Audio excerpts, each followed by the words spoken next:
Hello everyone and welcome to the channel. In this video, I will show you exactly how to fix Chrome to open automatically. If Google Chrome is opening automatically without your input, there are several potential causes for this behavior. Here are some solutions that you can apply to solve it. First, you need to disallow some additional permissions to Chrome for it to go to Settings. Here, click on Accounts from your left panel. Now click on Sign In Options from here. Turn off this toggle that says automatically save my restartable apps and restart them when I sign back in.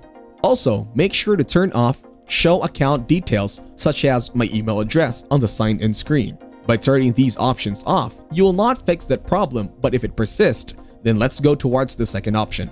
So, close this window and open your web browser. Now, click on these three dots. From your top right corner, then click on Settings.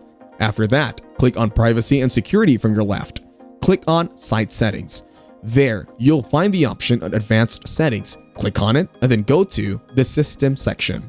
Now turn the toggle off given right next to Continue running background apps when Google Chrome is closed. Now, let's move to the third method. To follow it, open the Task Manager. Click on Startup and right-click on Microsoft Edge. Now you just need to disable it from here so it will not open Chrome automatically when you start your system. These are a few solutions that you can apply to fix it. If you enjoyed this video, like it and share your comments or questions below.